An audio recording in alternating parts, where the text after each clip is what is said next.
Hey everyone, this is MCAA 570 week number 7. This week we're talking about knee injuries. The knee is a very commonly injured body part, and we're seeing obviously an increase of ACL injuries that are occurring in both males and females, but especially in our female athletes.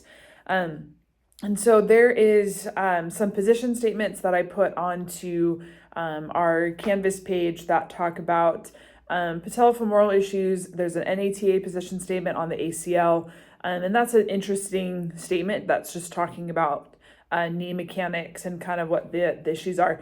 There's a lot of speculation behind ACL tears in our female athletes, and looking at hormones versus muscle versus pelvic location width. And at the end of the day, the reality is when you have an imbalance of muscles, or if the muscles don't fire in the correct patterning. So if the quad contracts first, if you have the knee and the quad contracts first, it's going to pull the tibia forward. That is your mechanism of injury for an ACL. Bam.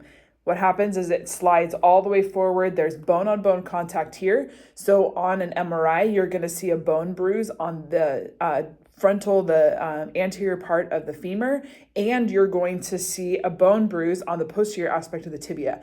That is a telltale sign that the ACL was torn. Sometimes on the MRI, it's hard to actually see what's happening with the ligament itself, but if there's a bone bruise in those spots, there's enough shifting that had to happen where that ACL has to tear. So when we're talking through the mechanics in our female athletes are quad dominant. Our male athletes tend to be hamstring dominant, meaning that for a female athlete, the quad fires first, the hamstring second. When the quad fires first, there has to be that anterior shift, and then that hamstring kicks in, and that's what pulls everything back. So really what we have to be training is that neuromuscular control that has to happen between the quad and the hamstring. And that's done by training our female athletes on how to fall off a box and land, how to cut and twist with the contraction of that quad first going into the hamstring. We also see that valgus where the knees go in on our female athletes. And when the knee goes in, again, you have that rotation that happens in order for the knee to cave in like this. There has to be a rotation, and this is called the screw home mechanism, where it locks at extension. But when you unlock it, there's that rotation, that tibial rotation that occurs, and that's the valgus force right there. Valgus force can be an MCL injury right there, but that force right there with that anterior translation, again, there's your ACL.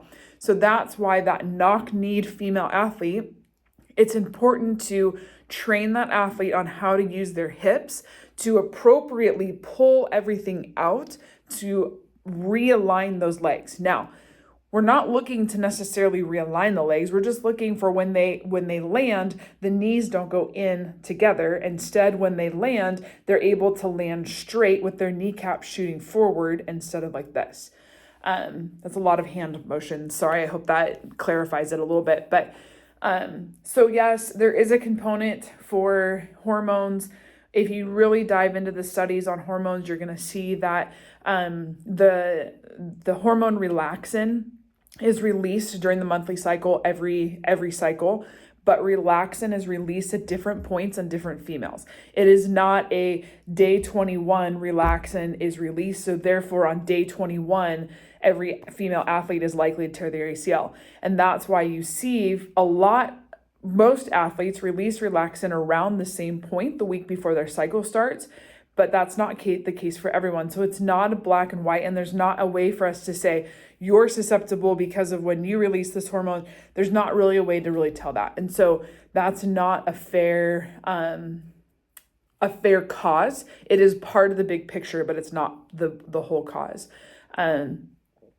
And then, so when I talk about ACL injuries, I look at it and what's our prevention strategies? Our prevention strategies, in my opinion, is how do we increase neuromuscular control between the quad and the hamstring to where the hamstring fires in a way that pulls that tibia back and leaves that knee in that neutral position instead of allowing for that anterior shift of that quad firing first. So yeah. So this week we have a discussion, we have a quiz, and then you have the taping or the interview assignment. Again, these are ors, you only have to do one of them. Once you turn one assignment in, then I will void out the other assignment, so there's no grade entered for that and there's no grade lost on that. So you only have to do one, and then I will take care of the grade on the other one, so you don't have to worry about that. Let me know if you guys have any questions, and I look forward to reading your discussions this week. Have a great week.